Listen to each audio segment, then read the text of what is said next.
Hello and welcome back to Death and Taxes, your live stream podcast from the Australian Taxpayers Alliance. I am one half of your hosting duo, and joining me, as nearly always, is Gene Tunny. Gene, how you doing? I'm good, John. I'm recovering from that bad bug that I had last week. It's good to be back. Good to have you back, indeed. So today we have a guest coming up. We've got Pete Rothwell joining us, who's a farmer out in Western New South Wales and is across most of the political issues of the day, and of course, future Prime Minister of the country. We will throw him under the bus for that shortly. We're going to be talking about Gene's roundup of economic issues, looking a little bit at inflation, consumer sentiment, and we're going to be looking at the issue of the day, right? The fuel and fertilizer issue. So the fuel prices, diesel prices, and just the fuel shortages and fertilizer shortages. And what's that going to mean? So that's why we've got Pete in. Gene and I have talked about it theoretically. Neither of us are farmers. I LARP as a fake farmer on 2 acres. I suspect Pete has slightly more than 2 acres, and he's got a bit more hands-on experience for how this works. So we will dive into that. We'll look at the South Australian election results.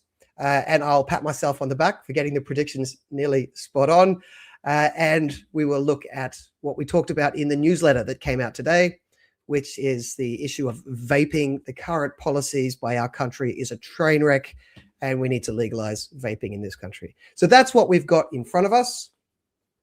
But first, through some of the logistics, this is simulcast on Facebook, YouTube, and X. On the first two, it goes out under the Australian Taxpayers Alliance name. On X, you'll find it under my personal name. Please go to these. Wherever you're watching it, please like and share. Send it around the algorithm. The algorithm loves you. And please like us on all of those various social medias. You can find some of the information, the links on where to find it in the cliff notes below this episode. So please do that. We do this live. And we take your questions as we go. So if you write in the questions, we will see it. Yes, indeed. Thank you to RW. And we'll mostly save them up for the end. Once we've gone through what we'd planned to get through, we'll answer the questions, respond to criticisms, perhaps argue with the baying mob that are baying for our blood. And that's when we'll wrap it up. So please do feel free to put in questions, criticisms, comments, anything starting with the sound K as we go. And like one last thing, of course, we do all of this stuff without a paywall. You can always access what we write at the ATA. You can always access the videos we put out.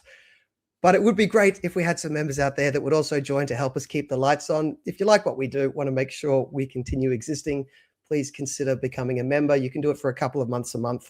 A couple of dollars a month. I used to speak England. A couple of dollars a month, and that helps us to keep everything rolling. If you haven't got the money, that's fine. Please still go to the website, taxpayers.org.au or oztaxpayers.substack.com. Follow us there. Get involved in the conversation, because just helping us out with the campaigns, sharing the information is another way to add the pressure to help shift politics in the right direction. So please do what you can on that front. With that all said, let's invite our guest into the room. Pete Rothwell, how are you doing? G'day, John. G'day, Gene. Yep, pleasure to join you. G'day, everyone watching at home. So you notice I get the first couple of digs in while you're not even on the stage, so you have no ability to respond. Am I right in assuming that your farm is slightly bigger than 2 acres? About 2.5 acres. So, yes, I've picked you at the post there. No, yeah, I'd say, yeah, we're small compared to some, but yeah, a decent size, enough to keep us busy. Don't leave us hanging. What is it roughly? Just under 4,000 acres. So, yeah, located just south of Coonabarabran in the north of the Central West, and yeah, beautiful little spot, high elevation, beautiful black soils. Yep, beautiful part of the world. Nice part of the world, yes. And what are you growing there, Pete? We do a bit of everything. We're mixed farming, so sheep, cattle, crops, and all sorts of crops, wheat, canola, barley, sorghum, mung beans. They've even done dryland corn a time or two. But yeah, we sort of, our options where we are limitless. Brilliant. Beautiful spot. I mean, but we might not be growing much this year, but I think that's later on in the show. Okay. Well, as they say, every family needs a farmer. Yes. Good Well, stuff. I'm pretty sure that's the only reason John invited me on tonight. So that, yeah, he's got a nice little contact if things go really bad. So I've got my own farmer, Gene. You got to go get your own. All right. It's Yeah. So the first thing we normally dive into here is Gene's roundup, because if you, dear listener, are a normal person, you are not glued to your screen reading economics every day. But of course, you need to keep up on this stuff. But you don't have to watch it every day, because once a week you can come here and for 10 minutes listen to Gene and find out all of the information you needed to know, but hadn't discovered yet. So Gene, what is the economic news of the day that people need to know? Well, it's all bad news from what I can tell. It's we've had all of these extraordinary price increases coming out of the conflict with Iran, and we're seeing, I mean, it's all over the news. So I guess people who are watching are probably, they've been hearing about this, and I mean, we've been seeing the implications of it at our petrol stations. I mean, the one thing that people are starting to worry a lot about is this price of diesel, which has just really taken off. There's a chart of the average price of diesel, so getting up to, that's from at the terminal gate, and that, so as it leaves the the depot or whatever before it's distributed, then that is over nearly 280 cents per litre, so $2.80, and then you've got the retail margin that'll be on top of that. So it really is a bit of a crisis if this continues. I mean, these costs will flow through to goods and services. We're starting to see reports of products be going up in price. Reese Group, which is a plumbing supply company, it's told customers about big price increases that are going to take effect from mid-April, and that's related to the surge in the oil price in part or largely, and some of their prices are going up 36%, and that's going to increase construction costs. We're seeing reports about increases in the cost of fertiliser, in urea, that's gone up 38%. So lots of concerns about what this means for the economy. We're going to have this supply side shock, and it's going to increase prices, increase cost to businesses, and it's going to lead to a contraction in economic activity. That seems pretty apparent at the moment, unless Trump can miraculously solve this very quickly.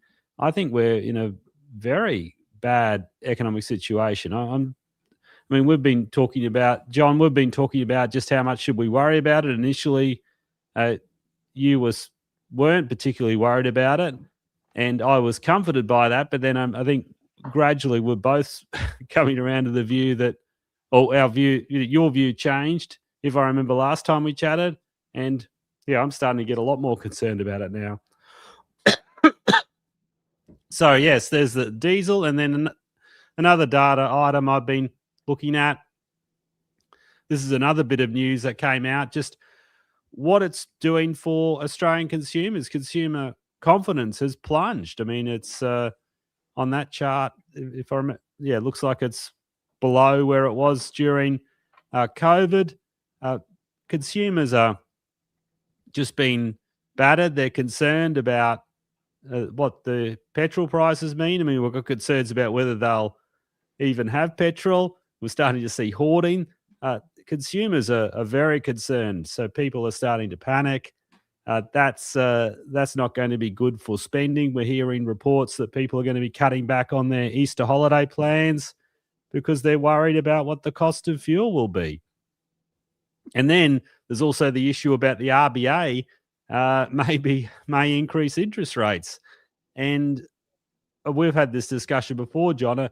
I think if you were just thinking about the direct impacts of the cost of oil and the impact on prices of that, you'd say, well, the RBA should ignore that. But if to the extent that it increases in expectations of future inflation, to the extent that it becomes embedded in that underlying, that core inflation, then they will have to do something about it. So there is the RBA is going to be facing a very challenging decision. It could be facing challenging decisions over the next year, because we could have a situation where the economy is being slammed by these cost increases. There's that contractionary force, but at the same time, inflation could remain elevated. And the RBA is going to have this diabolical choice. So I suppose we chat more about that later. But yeah, the data are just looking very concerning.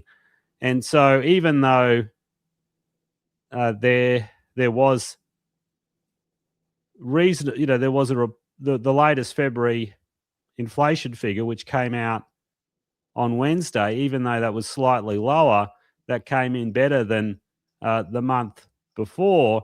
Everyone knows, it was still above the target band, but everyone's really not too excited about that, because they know that the inflation shock there's more inflation shocks coming with what we see with diesel prices and urea, etc. So it's just all bad news, I'm afraid. So I haven't put anything in about the EU trade deal, because that seems to have been a bit of a non-event. The sectors you'd think would be really excited about it, or you'd want to be excited about it, such as agriculture,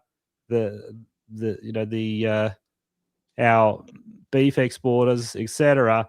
They weren't particularly thrilled by it. They thought it was a bit of a weak deal. So I haven't really put much in about that. I don't think that's a huge deal from an economic perspective, but I should acknowledge that it was something that was announced early this week.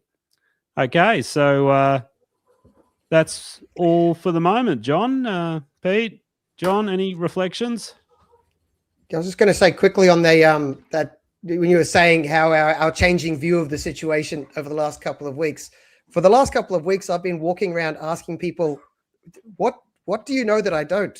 Because I feel like we're sprinting towards a brick wall, and I can't see where I'm wrong, but no one else seems as worried as I am. I think actually that's changing now. People there is a growing number of people who are getting worried, but I keep asking people, what have I got wrong? Hoping that I've got something wrong and that there's nothing to worry about.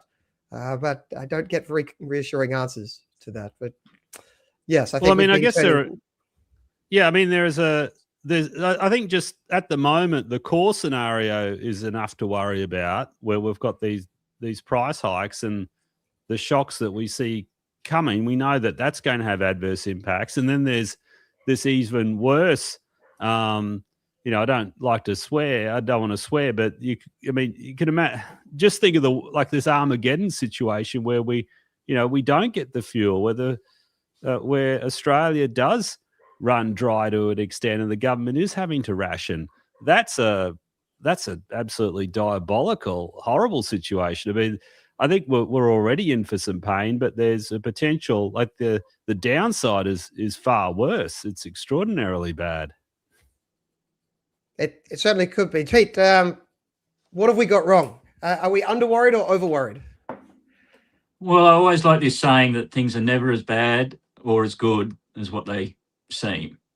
So, no, but I'm a bit like you. Like I like to think I'm a forever optimist, but it is really worrying. And something in there that I'd leave this to the economists in the room. Do we have any of those floating around? That what's really concerned me for a long time is that we're a high wage cost economy, and when you put that together with a high energy cost economy, like energy, I view that as work. Like kilowatt hours is a unit of work, and those two mixed together have got to mean bad things, and it already does. It means that it's very hard to make anything in this country. And when I see that graph of energy prices going through the roof, I really do have to wonder where that makes us even more vulnerable to what's going on, and where that does lead us in our economy.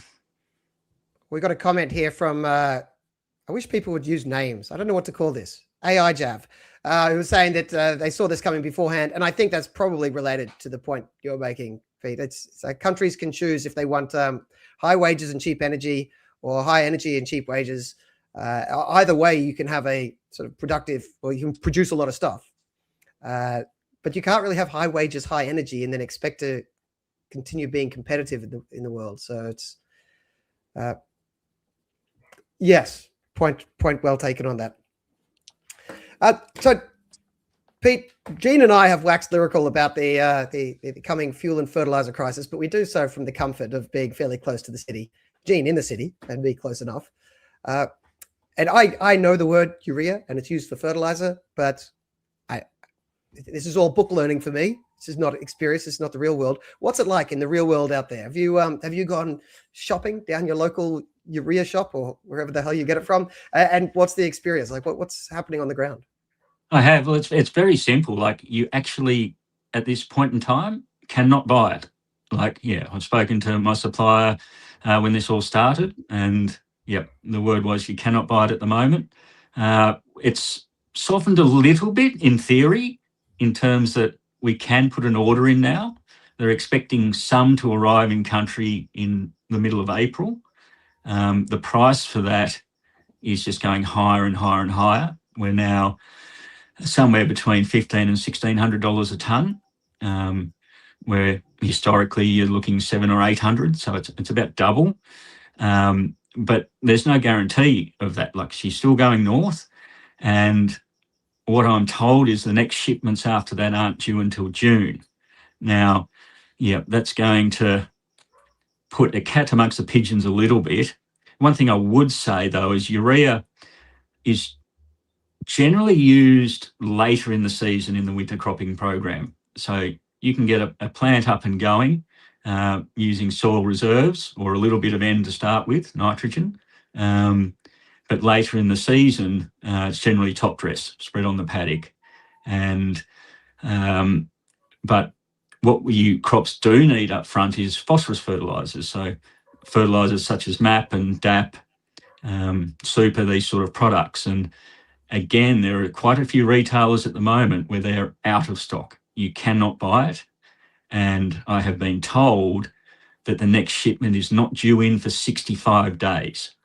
Now, we're quickly approaching, so any cropping that's going into the ground now is for sheep feed, cattle feed, grazing crops as they're called.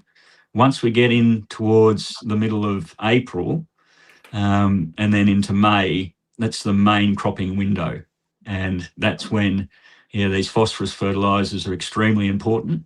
And again, it's going to depend on country. Some country is okay and you can get away with what we call mining the country, using nutrients that are there, but there are a lot of lighter soils, like bordering on sands, that are like growing things in hydroponics. Like you've got to put the goodies with the plant to start with. So yeah, there's some serious concerns here. And even some of the retailers I've spoken to who did forward order. So some of these big retailers put in forward contracts back in at the end of last year, and they got some supplies, but they can't, as a business, go and buy enormous amounts, because who knows what the market does. That leaves them extremely susceptible to market moves, but they're doing the best they can, like try to have a bit of a bet each way to secure some product. But a lot of areas are very dry at the moment, and so that's hiding the problem a bit. Like if we got some general rain shortly and everyone started up a big winter cropping program, yep, that's when things are really going to hit the wall.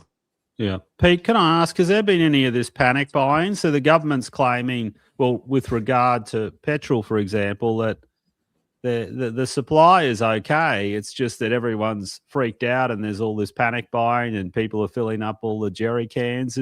Is there panic buying with urea and agricultural commodities?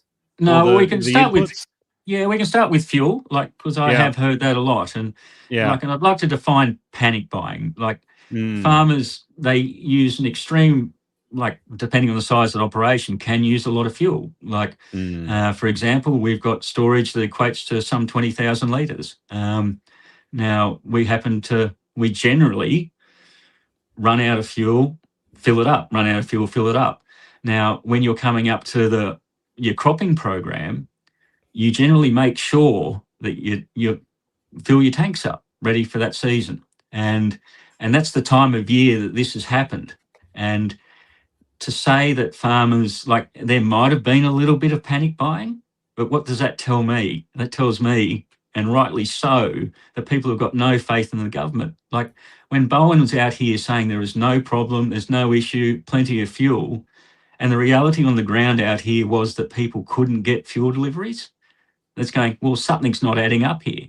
So of course they're going to make sure, but it wouldn't be that far from normal. Like, it might have condensed it a little bit for a period of, say, a month, but you'd expect that to be coming off now, and it's just not. Like, people still can't get deliveries. So yeah, I don't buy it. And for the normal person in town, like, you're going to buy a 20-litre jerry can and filling that up? Like, I mean, how many people are actually doing that, and how much is that really going to add into the problem? Like, I don't see it.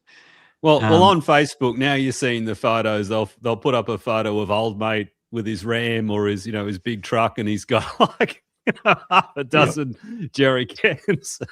So that, yeah, but I don't know.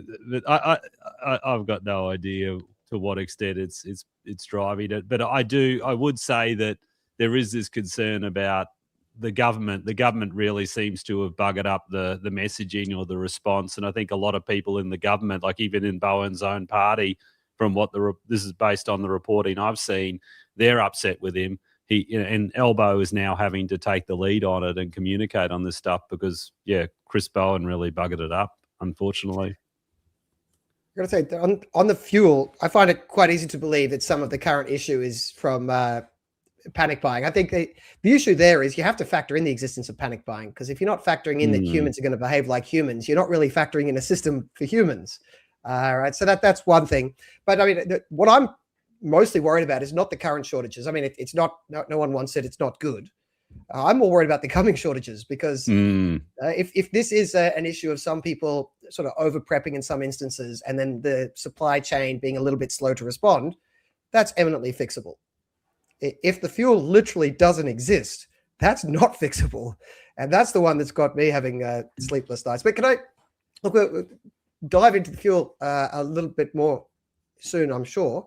But just going back to the urea issue, Pete, can you help me understand what's that actually going to look like when the shortage of urea? Does that mean, will farmers keep going about their usual business and just expect a lower yield? Will that mean that some people just scrap the crops? Are people going to shift into crops that require less urea or that can use some sort of alternative?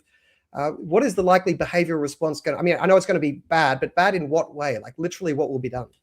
Well, it's all of the above, John. Like everyone, like farming's very competitive, and there's a fair few of us, not as many as there used to be, but you'll see all sorts of approaches. But already, like what's very interesting to me is that CSIRO back in 2018 did a study. They looked at modelling and went, what yields should we be growing given a certain amount of rainfall? And they figured out that we were growing about 55% of what we should be able to grow given best practice, so to speak.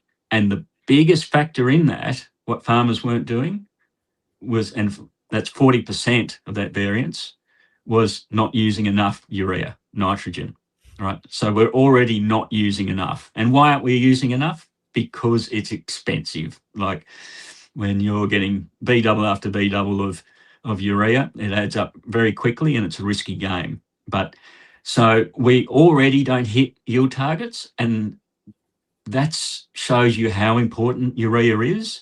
And so farmers on a whole, like they will wind back, right? Like, and when you start doing the numbers, like I was doing some rough numbers tonight, like where we are, we can grow quite high yielding crops. And if you're aiming for a sort of 8-ton barley yield, for example, like, and given that you've got a fair bit of N left in the ground and stuff, like taking a few liberties here, but it might cost me $500 a hectare now in urea alone. And so growing 1,000 hectares, that's $500,000 in urea alone, not counting anything else. So, and 12 months ago. That's if you're able to get it at the elevated prices. But correct. If farmers can't get it, is the likely action to be just skipping a year, or is it going to switch to a crop that just needs less urea? Yeah. So if what is that? What other crops that need less urea? Like, are we likely to be inundated with soybeans, or like what does the future look like? Correct. Well, not soybeans in Australia. We don't really grow them here. There's a few up on the north coast, but chickpeas would be the big one. Faba beans, but they're limited markets. Like a fair few lentils down in the south, but they're really limited markets. And if everyone went planting them, they're going to be worth nothing. And a lot of struggle there. So. And that depends, like farmers that already grow them, like would have had big programs of them last year, and you can't go and put chickpeas on chickpeas, for example. This is getting into sort of crop rotations and things. They just don't, you get disease pressures and all sorts of things. So your options are limited in that regard. Unfortunately, the big markets are in the cereal game. Like that's your wheats, your barleys, and canola is a big part. And canola is an enormous user of N. Like you need nearly double the amount of nitrogen to grow canola than you do wheat. Well, what do their yields look like if you don't have urea? Does it literally not work, or is it just like 50% lower yield? Or and again, that's going to vary from farm to farm, paddock to paddock. Like for example, we do N tests every year before every crop, and figure out how much N we've got there and what our yield target is, and top up according to that. And it's it varies wildly, but I can tell you for me, if the pre-existing N was high enough, then you would just go ahead with the crop, accept a lower yield and survive. If the N was too low and you couldn't get urea, that's the situation where they might just scrap it, do nothing, and go to barley for 6 months. Yep. Oh, not even barley. Barley's the same. Like barley. No, I meant the island of Bali. Oh, go and hide on the beach. Gotcha. Yep. I realized as I said it that was probably a bad choice of words. Go to Thailand for 6 months and just escape the. Now it looks like we're in for, unless something changes soon, then we are just in for lower yields across the agricultural sector in some way, shape, or form. They either have diminished N and lower yields on the crop they do plant, or some people just don't plant, and there's limited ability to shift into different crops from what you're telling me, which I'm surprised by, but I don't. My understanding, imperfect as it is, so correct me where I'm wrong, is that Australia produces something like 3 times more than the amount of food that Australians eat, because we're a big food exporter. So would that be right then to say that this isn't necessarily, on the urea front anyway, going to create a lack of food in Australia? It's going to send a lot of farmers bankrupt. It seems to be the most direct impact from that. Am I missing something there in no, what I should be worried about? No, that's broadly right. It changes a little bit. Like the West is a big exporter. The East Coast we use a lot more domestically. But roughly speaking, you are absolutely right there. Yeah, we produce way more. But someone will starve somewhere, and the prices for wheat is always sort of export parity, and this is a problem in Australia. Urea, it's always also going to be a problem around the rest of the world. So you're going to see prices climb dramatically, and there will be big impacts here. On the economy. John, just on that question that you had, or that, I thought that was interesting. I mean, you're talking about, you're trying to suggest, it's not as if Australians are going to starve, which I think is correct. The issue is, though, there could be an issue with the distribution of food, couldn't there? Well, I was going to get to that. I mean, you were. That was going to be the next line, because but my expectation, very imperfect, only from book learning, not from the field like Pete, but was that urea was going to be a crisis for farmers, right? It's going to send a lot of farmers to the wall, because it's going to drop their yields to the point where it's uneconomic, and some of them are already going to be half committed and they're chasing sunk costs. It's going to be quite a disastrous outcome for a lot of families. But food would literally exist for us to eat, albeit at an elevated price. But paying more for food is bad. Starving to death is worse. So in terms of ordering how bad these crises are, but it seems to me there is still the possibility of just food shortages in areas, not because it doesn't exist in the country, but because it exists out near Dubbo, and it doesn't exist out near me here in Caboolture because it needs to get in a truck. Presumably, nearly all of them run on diesel, except I believe there's 200 out in WA that are run on LNG, but I don't think they can move all of the food in the country. And the fuel, that diesel problem, I've been suggesting this to a few people that, petrol, bad, it's going to be very inconvenient. It's going to be a bad thing. You can survive a lack of petrol. Urea, it's going to be terrible for many farmers, but given how much food we have in Australia, we could survive a lack of fertilizer for a year. I don't know if we could literally survive a lack of diesel. Now, I don't think we will run out of diesel. I think there'll just be shortages and rationing. So I don't think we're all going to die, right? But just that does seem to me by far the scariest thing that there's a shortage of. And a thing that if we did run out of it, I'm not sure how the world works. So Pete, what have I got wrong there? Nothing at all. Like, you're absolutely right. Like, no one, it seems funny to me that no one until recently seemed to talk about diesel, did they? Like, it was about fuel and they don't understand the difference, weren't aware of the differences. But yeah, trucking, like moving stuff, and we're already seeing it. Like, fuel has basically doubled in the last month. And the biggest cost to a trucking enterprise is the fuel. And yeah, when you start working it out, their costs of seeing surcharges of like up to 30%.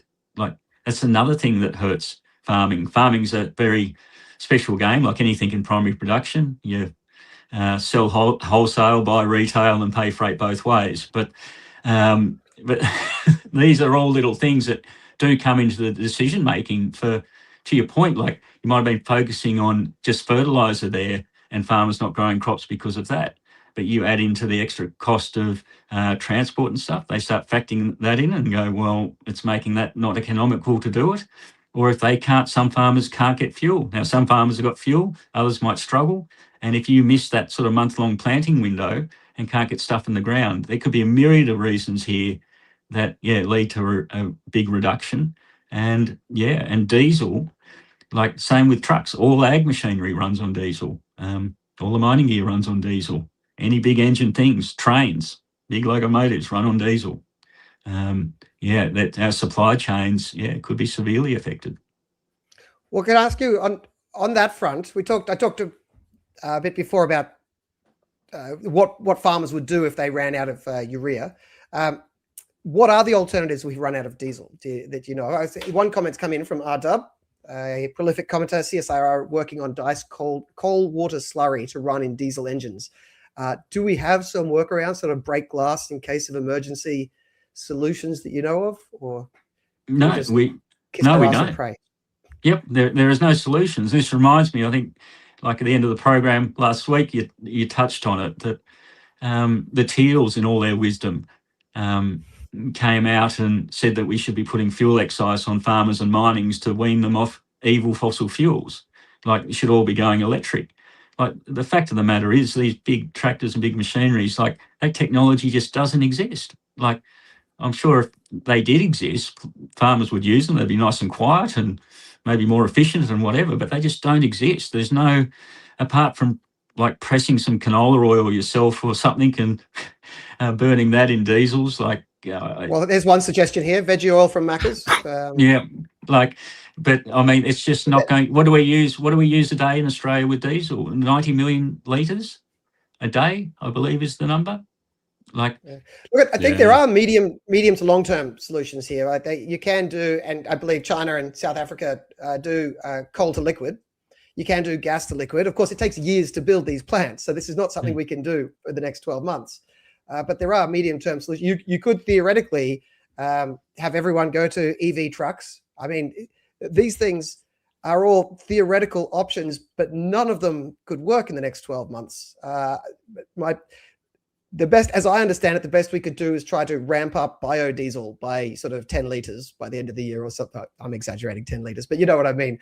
But there's not really much other capacity for short-term domestic supply changes, as I get it. And our refineries, our fuel refineries, as I understand it, again, just from book learning, the crude we get in Australia is light crude, which means when it goes to our refineries, it mostly makes petrol. It makes something like 90% petrol and like 10% diesel, which of course, it's good to have petrol. It helps you pick up your kids from netball practice. be better to have diesel so that food existed on the shelves, relatively speaking. And I don't see an easy solution. Just going back to substitutes here, because as far as I can tell, there are substitutes to diesel-powered trucks, just none that we can do quickly, none that we can do within probably the timeline of this crisis, because I suspect this crisis will abate in a year's time anyway, because we'll have worked out how to import diesel from somewhere else in the world in 12 months, if nothing else. But the trick is to how to get from here to there. There was another question put up here. I'll see if I can find it. This is going back to urea. And this, I guess, the question goes to the point of, are there any other substitutes there? And so I don't know what this question even means, but Lyndon is an intelligent contributor to this podcast. Practical differences between urea and ammonium nitrate. Is that something else that can be used, or does that question not even make sense? Help me out. No, it makes perfect sense. How best to describe it? One's got a lot more bang for the buck. And I mean that literally. So, and it was a bit before my time, so you actually can't use ammonium nitrate. Farmers can't buy that anymore. When you say can't, is that a legal issue? Because legal issues can be changed in a crisis. Yeah, legal issue. So I have even seen calls today to lift that ban. And the issue around it, like it's even, so urea is about 46% nitrogen, give or take. Ammonium nitrate, I think from memory, is about 30%, but it's in a much better form. It's much more plant available. It's a brilliant fertilizer. But the problem is, it's a prohibited substance. Like I can remember reading about trucks exploding. And so that's the reason why we don't use it. There is some, they do use it, some in some liquid nitrogens. There's products called like UAN, like, or liquid N, where they put it ammonium nitrate as part of the mix. And I'm not sure, like, I don't know the numbers about, so we do produce it in Australia. It's used for explosives and maybe a little bit of fert. But so I don't know, even if you lifted that ban, legislated, say, okay, farmers can use it, stopgap measure, how much that frees up supply, I don't know. Well, it does sound like a potentially interesting break glass in case of emergency issue. Like, for instance, the high sulfur petrol was illegal, and then they've introduced a temporary lifting of that regulation to put the high sulfur petrol back into circulation. And I believe also, this is another thing that isn't discussed that much. Another thing you use urea for is AdBlue, which is an additive into diesel engines.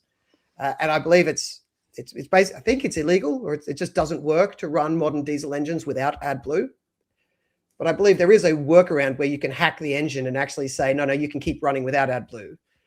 So there are some things here that might be occasionally unwise and under conventional, status quo law illegal, but break glass in case of emergency, you might be able to get these things rolling out. So that's it may be where in the emergency where you start breaking the glass. Yeah. Would you put ammonium nitrate on your farm? I'd be happy to, but I just, word of warning, I probably wouldn't go Googling ammonium nitrate and diesel. You might end up on a watch list. Look, we're already on the watch list, Pete. Gene might not be because he's the polite, nice one of the group, but you and I, we're already on a watch list. So it's that ship has sailed. All right. What do you know about AdBlue? Is that part of the puzzle? Because that isn't talked about much. Is that something that keeps you awake at night, or have you got too many other things to worry about and AdBlue will fix itself? No, it is a problem. But you summed it up. Like, I have some tractors that require it, and that may or may not. You don't want to say on air that you've had that may or may not have had a malfunction. There are things that can be done, and again, like, it just goes to show, like, that all these regulations that get put in place when things are so happy and everything's going well, but in reality, they're just hurdles that can end up hurting you. Like, I'd hate to think how long it would take even for government to, would it take them a week, 2 weeks or something, that if we ran out of AdBlue, they'd legislate something to get something done, and then you wouldn't have enough mechanics around the country to bypass it, and a lot of damage like can be. enterprising people have already started bypassing it themselves. RW here, my farm equipment's old, what's AdBlue? But I think he knows because he also suggested the other solution is you just pee into an AdBlue container and you've got urea. So got lots of good suggestions here. All right. Well, I think that is depressing enough. So what is your, I know this is on your home ground now, Pete, talking about the actual fuel and fertilizer shortage and what it'll look like on the ground. I'll drag you into comment on our home ground now, which is when that happens, what do you expect to be the flow-on consequences for? We've been talking about the consequences for farmers so far, but let's switch from farmers to normal humans.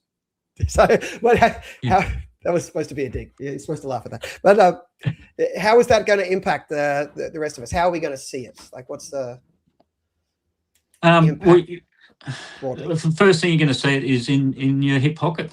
Every time you go to the cash register, like the checkout, you're going to be paying for it.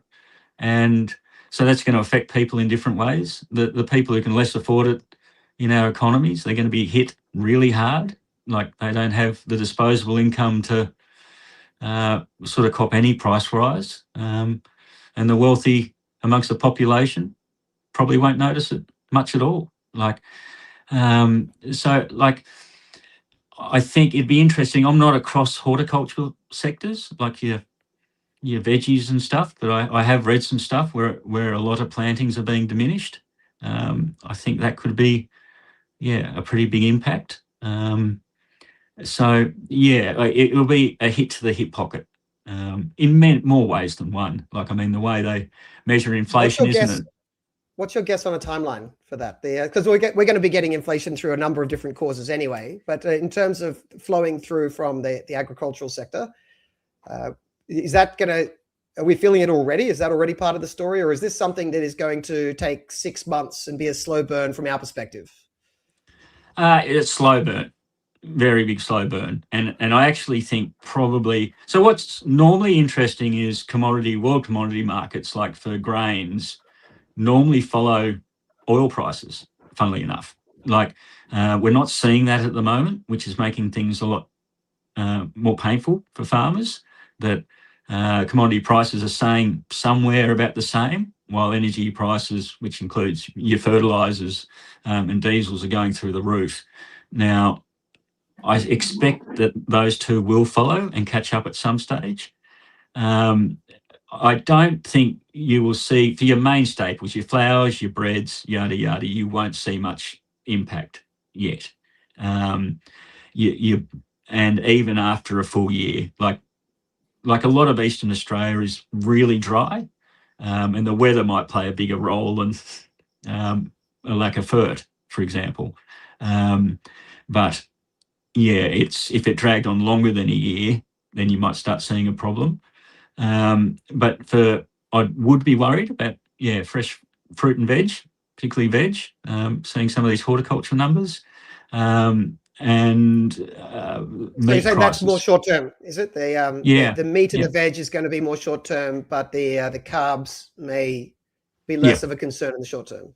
Yeah. Oh, well, that's good practical information for people to know. If they're rushing down to the shop tomorrow to stockpile, then they don't have to stockpile on the flour and the pasta quite as much as they do on the lamb shanks and the broccoli. Yeah.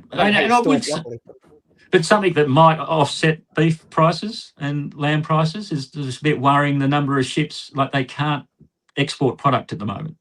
I'm hearing a lot of ships being stopped going the other way. Now, I'm not fully across the numbers there and how serious that is yet. We're not seeing it in the sale yards currently. Prices are still pretty good.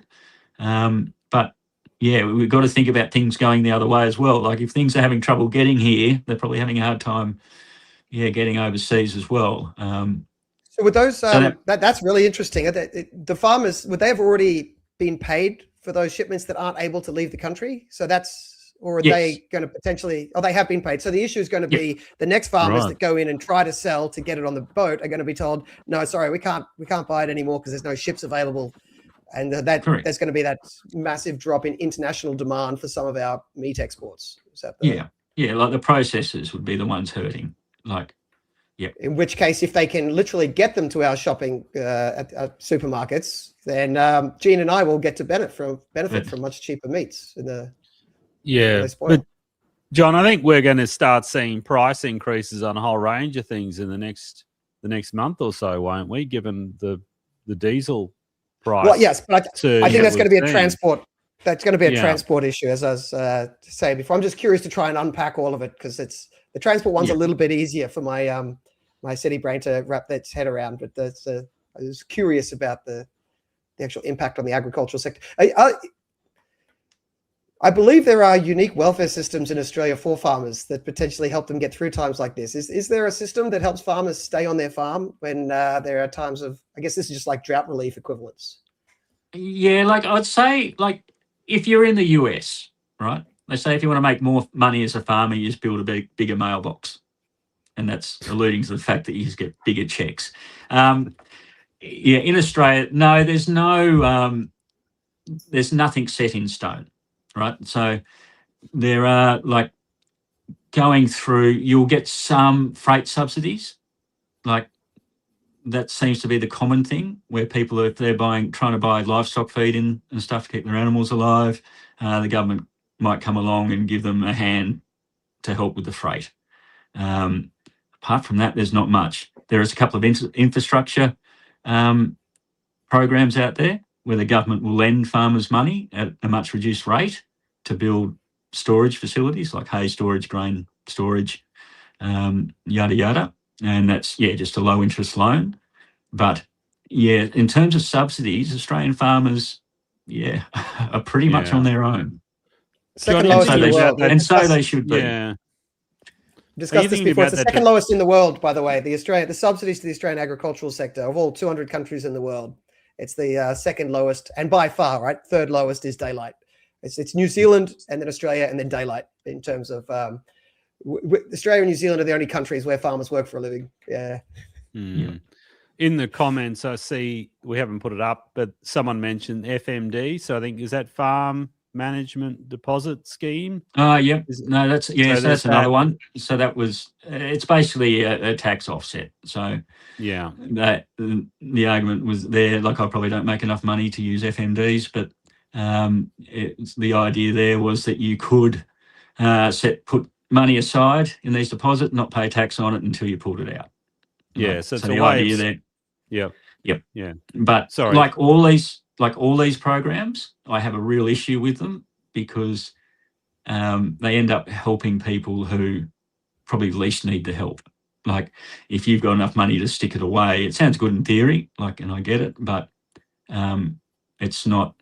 The people who I do have a bit of sympathy for and think of are young people who've just got into farming. Like they've just taken on a heap of debt. They haven't had time to establish themselves and they cop a 3-year drought in the first 3 years. So it doesn't matter how good operator you are, like you're very vulnerable. For someone like me who farms, like our family's been farming for generations, I have no excuse. Like, if I go under, it's because of my own bad mismanagement. Like, so... So you said I have an excuse, Pete, because I have been running 2 head of sheep, sometimes 2, on my 2 acres, but only for 6 months. So if I fail, I'll blame someone else. What's your carbon footprint? I don't know. I don't care. So I maximize it. If there's anything I get that's low carbon, I just go out and just burn coal just to balance the universe again. Look, I noticed you said one thing you mentioned was some sort of fuel subsidy. We do, of course, have a fairly hefty fuel excise in this country. This is a question for both of you there. Maybe I'll go to Gene first on this. Can we not call it a subsidy?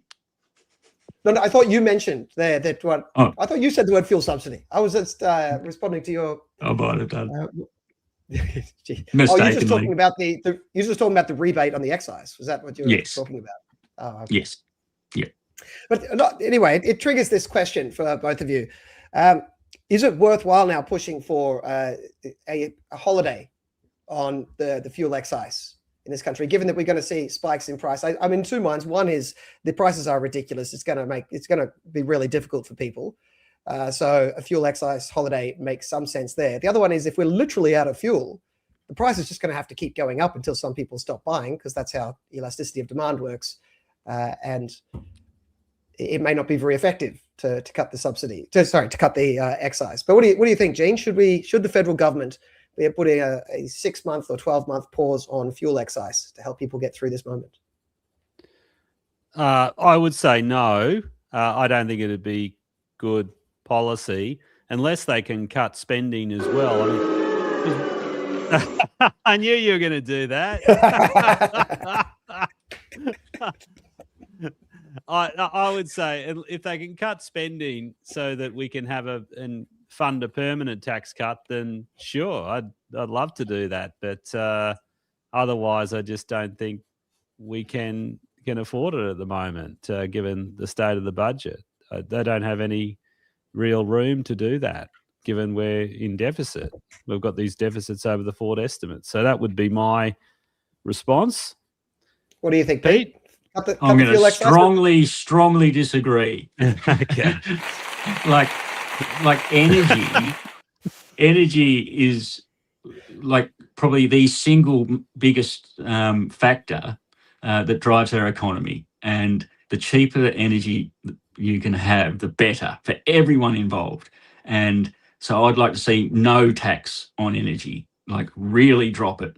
And I get your thing with spending, but that's a government problem, and government is far too big, far too fat, far too lazy. Cut government. Like, I can think of plenty of departments that just need to go off into the sunset. And the number one thing I have, like, we talk about all these problems, like transport and how that's going to affect the economy, like fuel prices. Well, let's make them cheaper.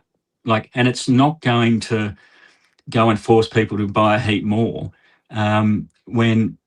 If they say we're only going to drop it for a week, but if you're just getting rid of it, then that's the new norm.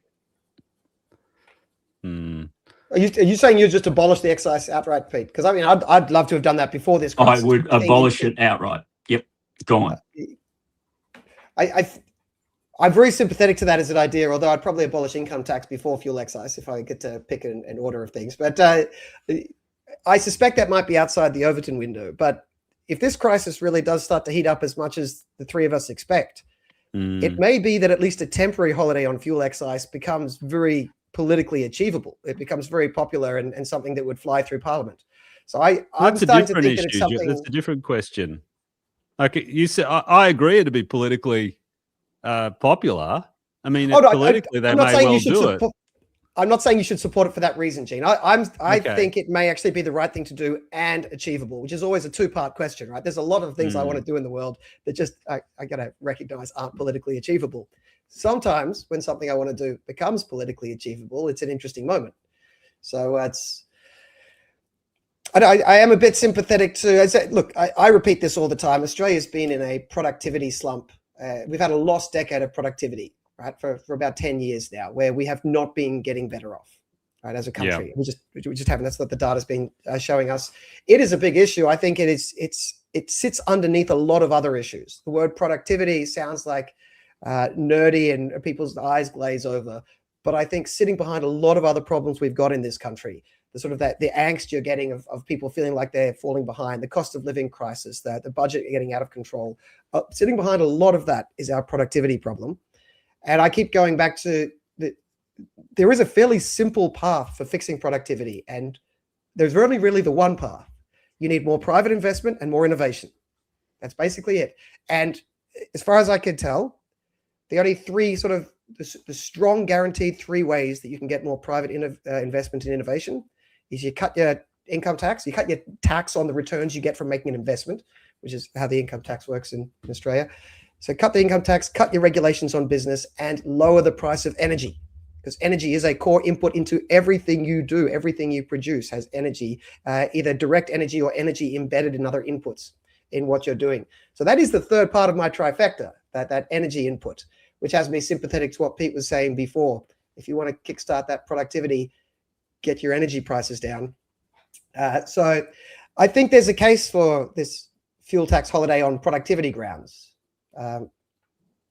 if not on stimulus grounds. I'm not sure if you guys were here for this rant. I think it might have been last week's rant, Gene. You might have missed out on this. Pete, you were there, so you would have seen it. What I was talking about, the problem that's going to come from this coming recession, and one of it's going to be knee-jerk government policy reactions. And they're going to be very tempted to put in a stimulus package.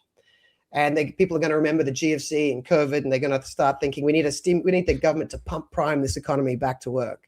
And my argument was this is going to be a supply shock. You cannot use fiscal and monetary policy to fix a supply shock because the stuff literally isn't there. Changing the amount of money chasing it won't make an extra loaf of bread exist.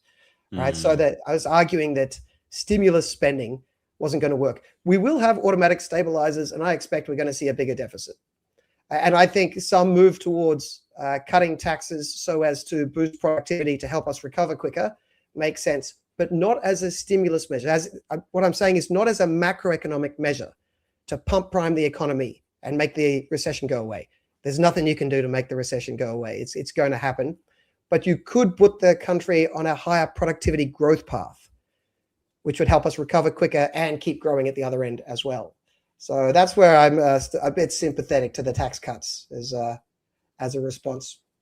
Have we convinced you, Gene? Have we got you over the line? Oh, look, I'm broadly sympathetic. I'd like to do it. I just think there's a risk that it'd become permanent, and then they're permanently short of that revenue, and they don't cut spending. I mean, okay, sure. But if we can get the spending down as well, the problem is this government seems incapable of doing that, and we've got an NDIS that's out of control. We've got, Drew Pavlo's done his video on what's been going on with NDIS, and down all of the massive number of providers in Lakemba, for example, just extraordinary situation. I just think that let's do that, but also cut spending, and so we don't end up with more and more debt and creating problem for the future. Yes, well, I agree with that as the total response. Yeah. Okay. It'd be tricky to do during a recession, but it's it's still the right thing to do during a recession. I mean, a lot of people don't know their Australian economic history, and why would you if you're a normal person? But everyone would have heard of the Great Depression, the 1930s, the late 20s after the Black Friday crash in 1929, and then the Great Depression, which of course our history books teach us was eventually fixed when, because these books are often written in America, when FDR, Franklin Delano Roosevelt, spent a metric shit ton of taxpayers' money, and all of that government spending got the economy going again. The story in Australia was very different. The story in Australia is we had Joseph Lyons, who was at the time a Labor Party member, who he wasn't the Prime Minister at the time, but the Prime Minister was in the UK, and that took a long time to get there and a lot of time to get back. So Joe Lyons was able to introduce his preferred policy. And his position on economics would have made Hawke and Keating blush, right? In the Great Depression, he cut back on the size of government. And so when Scullin came back, the Labor Prime Minister came back, he said, no, this is terrible. We have to go FDR in this situation. Spend, spend, spend. And Joseph Lyons quit the Labor Party, teamed up with the remnants of the Conservative side, formed a new party at the time. I think it was called the UAP, United Australia Party, not Clive Palmer's party. He got Australia out of the Great Depression much quicker than the US got out. Right? The US stayed in the Great Depression much longer despite all of their spending. Australia got out of the Great Depression much quicker because we had a leader who actually cut back on the size of government. So that's an interesting historical data point. So it is something that we should do. Everything, Gene, you were saying we should do. That would, of course, require courageous politicians. And I've just thought of a wonderful segue. Let's move on to the next topic on politics, which is some new politicians have entered the fray in South Australia. Oh, did you see that segue, Pete? That's gold. I should get an award for that. That's why you're on the big bucks. Hardly even paid. Right.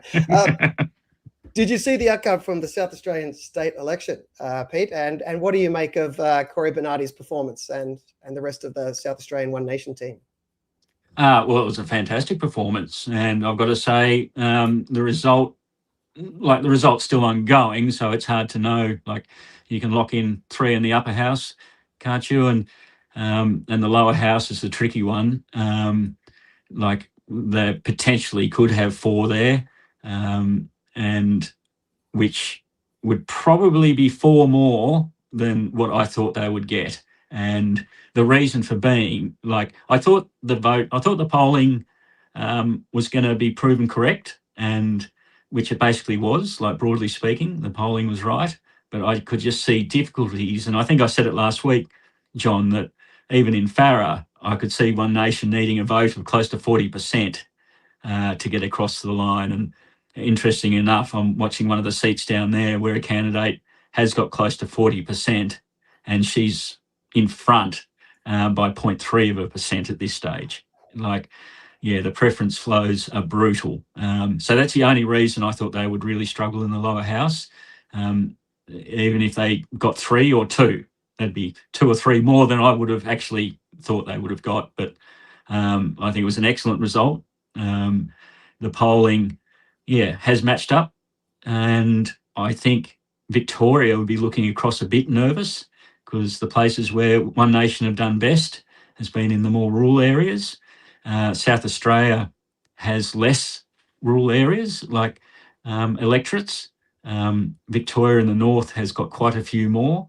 And I think both Labor and the Libs might be quite worried.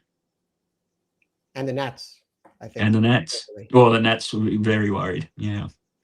I think there's a chance the Nats may not exist in 1 or 2 elections' time on the current trajectory. Now, Jean, did you have a chance? So just in case the people listening didn't get a chance to see, South Australia had a state election. Labor was easily re-elected with a large majority in the lower house. The interesting news that people are discussing is on primary vote, One Nation did beat the Liberal Party.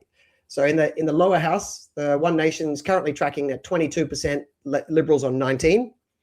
In the upper house, the South Australian upper house, the gap is even bigger. One Nation tracking on 24%, Liberals on 18%. Now, postal votes are still being counted. The Liberals tend to go up 1 percentage point as the votes trickle in. So that might narrow a bit, but it looks like One Nation has beaten the Liberals on primary votes in the South Australian state election.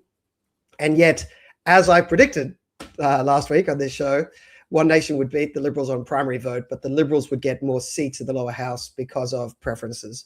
And it looks like that's on track to happen, with the Liberals probably getting about 6 seats and One Nation maybe getting some 2 to 4. Looks like what they're getting. So that's what's happened. So the talk of the town is the surge in One Nation seems to be real based on South Australia, but can the Uniparty block it from translating into seats? Jean, did you have a chance to see the election fallout, and what's your take? Well, yes, I did. I mean, I have to declare something. I did the costings. I helped the South Australian opposition with their costings. So I was signed off on those for them. What excellent costings they were, Jean. Excellent costings. Well, yes. I mean, I have a connection with their campaign. I mean, I'm not a member at all, or I'm not necessarily politically aligned with them.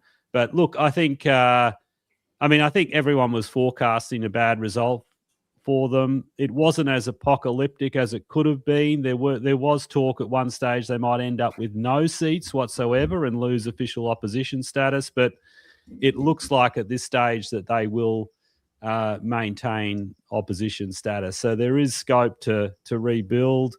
But look, I mean, they've got the Liberal Party across the country faces a huge challenge in pushing back against One Nation, because it looks like One Nation, that's where the energy is now. That's where where the younger people are going. The Liberal Party has a huge challenge in figuring out how to redefine itself and connect with with more than 20% of the electorate. Yeah, and I think the latest federal polls have One Nation getting closer to that 30% mark as well. So it is interesting times. I mean, I guess if you're making admissions about where we're coming from, I think I can throw you under the bus, can't I, Pete? Your political alignment, or should I ask you to declare your own political alignment so that I'm innocent of such nefarious tactics? Yeah, you can. Yes, I am a member of One Nation. So, yeah, putting my efforts in behind them locally, and yeah.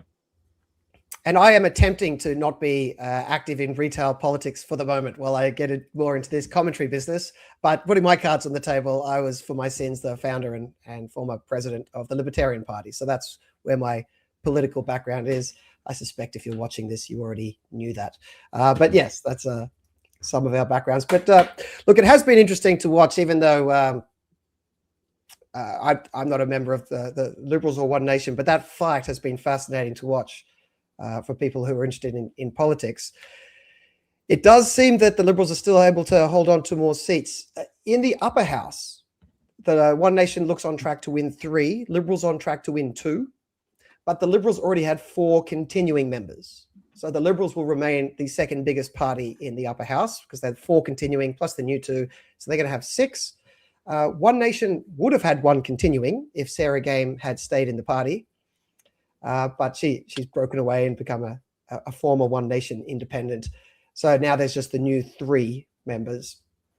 It does mean for Labor to pass legislation, they've got a big majority in the lower house, no problem there. In the upper house, they need 12 or 11 plus the speaker, but 11 plus 1 adds up to 12. So they need to have 12 votes. They've got 10, so they need 2 more. The Greens have 2. So unfortunately, it means the left will be able to pass whatever they want in South Australia for the next term of the South Australian Parliament. But interestingly, the South Australian Labor Party hasn't shown any indications of being totally feral, woke, or insane. So perhaps they won't succumb to that temptation. They can also pass legislation by teaming up with the Liberals or teaming up with One Nation. So they've got lots of ways to pass legislation through the South Australian Parliament now. So that'll be interesting. Can I ask you, Pete? I'll throw you under the bus. I know you are now responsible for everything any One Nation person has ever said or done because you're on this show. I think, look, I don't mean to throw shade. There's lots of One Nation people I like, yourself included, and I like Corey. I think he's an intelligent, principled, fun person and a good leader. I've always found Barnaby amusing. I don't really know him. I like Malcolm Roberts as a person, just good man, honest, sort of very decent person, and good on economics because he's got all the same ideas that I have. So he must be smart. Unfortunately, the track record of One Nation isn't great at sticking together. I think they've had more people elected and quit than people elected and stuck with the party over the years, including all of the 11 people elected in 98 in the first election in Queensland when they broke through. They had 3 in New South Wales. Now they've got 0. They had 1 in South Australia. Then they lost that one. They've lost people in WA. I'm not trying to be cruel here, but what's your assessment of, do we have a new One Nation now? Is this a new world where the former form guide is not something to worry us?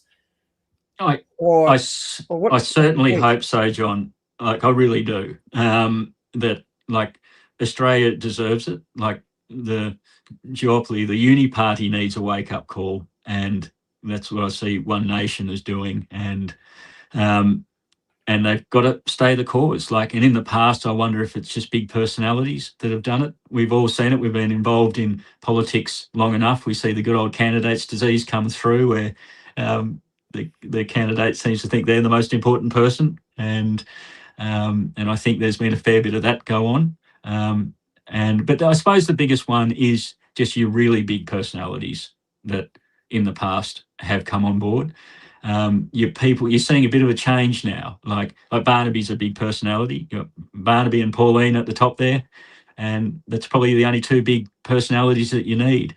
Corey Bernardi is, extremely competent, but he's a much different politician, and I think that he can hold that group together. Let's be some really good leadership there, and that's probably the one thing they've been missing, like further down the chain, like at state levels and stuff, is just that leadership. And if you're getting more people elected, so let's say best case scenario for One Nation in South Australia is 7 now under Corey Bernardi. Oh no, 7. Yep. Sorry, you're right. And so I think they'll feel a bit more at home they're a bit of the One Nation posse there, and Corey will keep them together. If we go across to Victoria, Victoria's next, and we see a similar sort of result, and with a good leader, I think they'll stick together. I think, and I really do hope so, and I think that's what everyone behind the scenes is working very strongly at, is finding really good, high quality candidates like we have in Farah. David Farley down there in Farah, extremely credible candidate, a wealth of knowledge, very measured, and if we keep finding people like that, then I think One Nation are in a good spot. Like I say, you did miss one obvious other big personality. They got Pauline, they got Barnaby, potentially Corey, and of course the fourth big personality is that Pete Rothwell guy. He's got a future Prime Minister of Australia. You shouldn't wish that on the Australian people, John. Oh no, it's a cruel thing to wish on you. I mean, that's it's everyone loses. The other thing there, and I'd be curious, both of you, whether you think this is possible, but the Victorian state election coming up, One Nation, potentially being led by a former Liberal MP, Moira Deeming, if she gets dumped by her own party. What do you think the chances are of that, gents? I think it's potentially. I've heard that she's looking. They're looking at her, that she could be switching to them, and I think that makes sense. I think, did I meet her at your Freedman conference? Did she go to your Freedman? I think I did, and I think she's very impressive. I think she's a good speaker. She's presents well, so she would be. I think she'd be good for them. Yeah, a nice person as well. Now, she's still got a pre-selection for the Liberals, right? So she's running for pre-selection for the Liberals to keep her spot. We will find that out this weekend, I believe. So on Sunday. So check your social media feed on Monday, and I'm sure if you're interested in politics and you're on social media, someone will be commenting on whether Moira Deeming has been dumped by the Liberals or whether she has re-got her pre-selection. So, well, they'll probably dump her, because hasn't she caused all sorts of trouble for? Well, they think if she's caused them trouble, she's created. So I don't know. I mean, I'm not close enough to it, but my feeling is she's probably better off, like politically. Not that I'm saying it's necessarily the right thing to do, but I think politically she'd be better off switching. I think she's showed a very decent loyalty to the party that didn't treat her very well, and I think that's an admirable trait. So, and I think her sticking through the pre-selection also, shows that degree of loyalty. But then, if she is kicked out, I think she is probably then free of that loyalty, and something interesting may happen. So we will see. We will see. Look, we're over the hour mark, so I'm going to switch modes now. So we've discussed the economics of the week. We discussed the politics of the week. And this is the part where I do a quick rant about the ATA's newsletter, the Australian Taxpayers Alliance. We put out a newsletter. It comes to you each Thursday. If you're not receiving it each week, please do go to Oz Taxpayers. That's AUS taxpayers.substack.com. You can also find the Substack by going to our website, taxpayers.org.au. Now, you can get that newsletter for free. You can get everything on our website and all the articles and all the previous videos for free. Although if you like what we're doing and you want to make sure we can keep doing it, please consider becoming a member. There's quite a cheap option there, a couple of bucks a month to keep the lights on. Of course, if you're if you've got a big 4,000 acre farm down in near Dubbo in Western New South Wales, and you just flowing in money because you've got enough urea to plant all of the barley and wheat that you need, then feel free to get one of the higher levels of membership as well. So even if you don't give us money, we still send you everything we do because we want to keep the conversation going. This week you would have got, assuming, as I should, that you're signed up for the newsletter, you would have got the latest rant, this one about vaping. Now, this is something that the Australian Taxpayers Alliance has been talking about for years on and off, but it's back in the news as the government is deciding to crack down on the black market that they created, which is something that we have been warning about for years. This is the same story that people always use this anecdote, but they use it for a reason. In the 1920s, the US banned alcohol. And of course, we all know what happened then is everyone stopped drinking and everyone lived happily ever after. All right. It was the most predictable thing in the world. There was a massive black market that kicked in. The quality of alcohol went down. Lots of revenue went to organized crime. Violence went up. People got a lower quality product, but it was still out there. Social problems actually increased, right? People shifted away from beer into harder liquor, and they made that liquor ever harder because when something's prohibited, you have an incentive to make it very concentrated and small because small things are easier to hide. Right. So this is, by the way, actually, no, I won't get on those. There's too many distractions. But look, we've seen this before. The same thing, of course, we know when the government banned cannabis, that's why cannabis doesn't exist anymore, because nobody, of course, could ever access any cannabis in the country. Look, what you have is a massive black market in cannabis that still exists. America had in the 1920s a massive black market in alcohol. They did get rid of that black market, by the way. They tried to crack down on it. Massive war on alcohol. It didn't get rid of the black market. The black market magically went away the day after alcohol was legalized again. I mean, this isn't hard to work out. So the Australian government has been running this war on vapes, and there's effectively this war on nicotine for a while now. And the ATA and many others have been warning that you're just going to create a big black market. And that's what we've done. Now, Australia is the only developed country where the black nicotine market is bigger than the legitimate nicotine market, right? So the black market's been going up in a lot of countries, but nowhere else has it got over the 50% mark like it has in Australia. So now it is the majority of the smoking market is in the hands of organized crime. There has been plenty of violence that has gone along with that. There is also, this is discussed much less, but the quality of the product goes down. It becomes more dangerous. People can still access it. Now it comes along with a side of crime and a side of violence, but the product is worse, right? So we're getting this cheap imported stuff.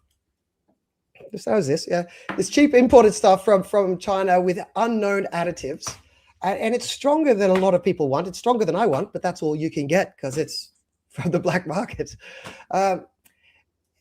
And there is another alternative out there. Australia actually had quite a successful burgeoning vape industry that was selling sort of low nicotine, I don't want to say healthy, less unhealthy products than you could get elsewhere. And we've basically driven that out, right? We've made all of those businesses bankrupt. We've made a lot of businesses that rely on sort of selling sort of nicotine products on the side. We've taken away their income. We've given all of that income to organized crime, and we've given everybody a worse product. And this disposable stuff, which is the New Zealand has gone down the path that we should consider, where people are allowed to vape. What they then have done is they found out which of the vapes are more often used by legitimate adults who are getting off smoking. And they found other vapes that are a bit more appealing to the teenagers and just banned those. We can't selectively ban in Australia because if you go and ask organized crime, they're not necessarily going to follow the rules, right? By having a legal and regulated industry, you can then make these sort of adjustments to try and achieve the outcomes you want in terms of stopping teenagers. But if you are just relying on the decency of organized crime and the black market, they will not necessarily be as well behaved as a regulated business. So that was the rant. One thing that was interesting in doing the research for that paper, 10 years ago, Australia already had one of the lowest smoking rates in the world, right? I think there was one country lower than us of note, which is Iceland, I think. Anyway, it doesn't matter the details. We had one of the lowest smoking rates in the world. Over the last 10 years, we have introduced some of the most draconian sort of war on nicotine policies of the world. Our tax rates are absurd now, dollars per cigarette. That's what we've done to the cigarette side of things, and we've effectively banned. We've regulated vapes out of existence, and we've regulated legal vapes out of existence, and we've taxed legal cigarettes out of existence, creating two different sorts of effective prohibition or almost prohibition. And over those 10 years, when we have pursued those policies, we have gone backwards on every metric that matters. So several countries have overtaken us in terms of people quitting smoking, which makes perfect sense because vaping and other sort of less unhealthy cigarette alternatives, such as snus in Sweden and things like that, that they are the only technology that has been found that gets people to quit smoking even when they didn't want to quit. Right? Every other quitting strategy is difficult. Some people can quit, some people don't. You need to really want it, and then you can quit. Vaping gets people to quit smoking even when they didn't want to quit smoking. It's the only technology we have that does that. So yes, the countries that have leaned in on allowing the sort of less harmful cigarette equivalents, such as Sweden, New Zealand, the UK, a bunch of other countries, they have seen more people transition away from smoking, and these countries have overtaken us. Right, the US, New Zealand, and Sweden have all overtaken us in terms of the low smoking rates. And there's been big drops in other countries as well. Big drops in the UK, and Iceland was already low, but they've allowed vaping, and their smoking rate has halved again. Right, so it's that is a very obvious path we could have gone down, but instead we've doubled down. We've not only have we not had that benefit, we've created the biggest black market, as I said before, in the developed world. And not that it matters that much, but it's worth noting, we used to have well over $10 billion of tobacco excise going to the government each year. We're on track to basically halve that as well. So plenty of people are still smoking and vaping, but it's all being done through the black market. So the government's now also getting very little of that revenue. So it seems like on every metric that you could want to do something, we've been going backwards while patting ourselves on the back because the government says we've been trying harder. Yes, because by trying harder, they mean the most draconian policies basically in the world, or at least in the developed world. And they say, well, at least we were trying. It doesn't work, but don't we get A for effort? And no, you don't get A for effort. This was a predictable train wreck, and we should switch to the New Zealand model. Right? The New Zealand model is there. It's working better than ours, and we should embrace it.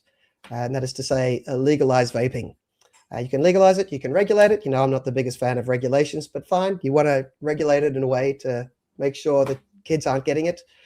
You can tax it. It's the only industry I know of in Australia that before the government killed the industry was proactively going up to the government and saying, please tax us.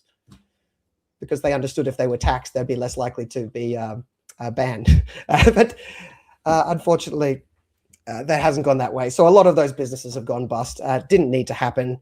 We should reverse path, legalize vaping in Australia.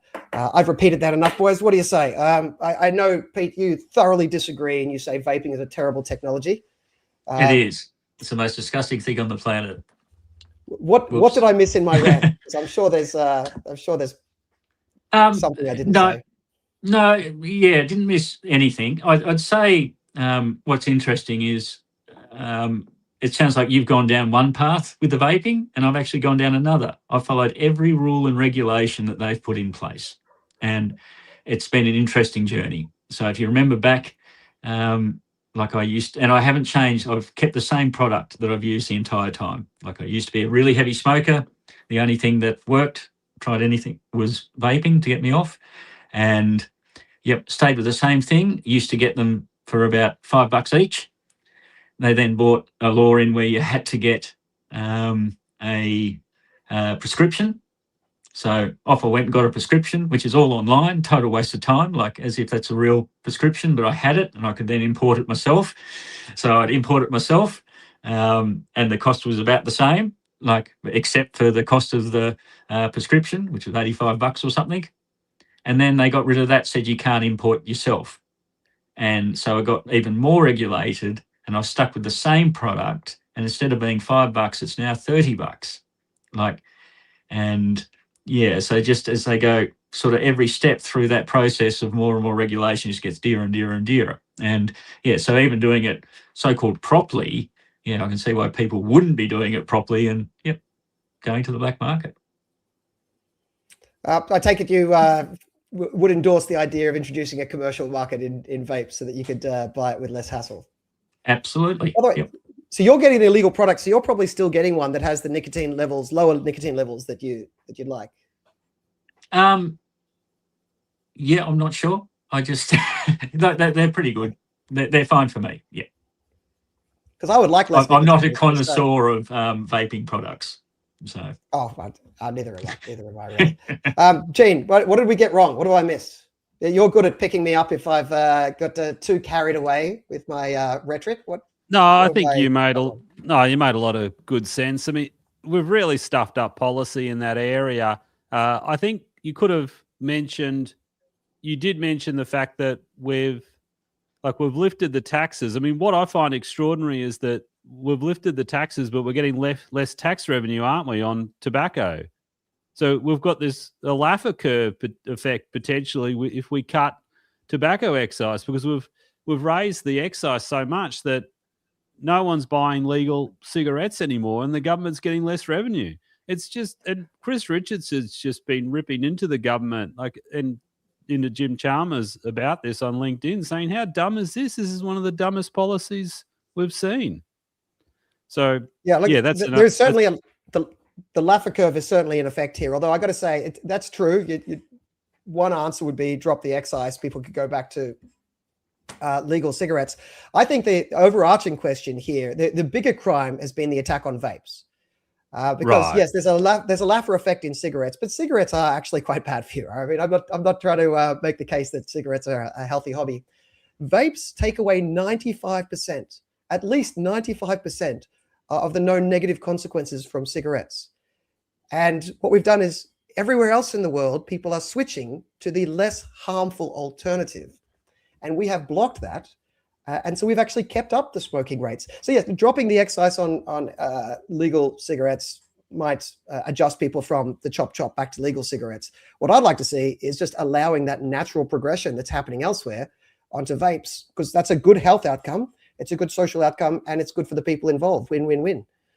So look, you're right on the Laffer curve. I just think the prohibition on vaping is more egregious than the effective tax-based prohibition on cigarettes, although they're both bad policy, in my opinion. But it seems to be, even though it's prohibited, you guys are still vaping. I mean, it doesn't seem to be enforced.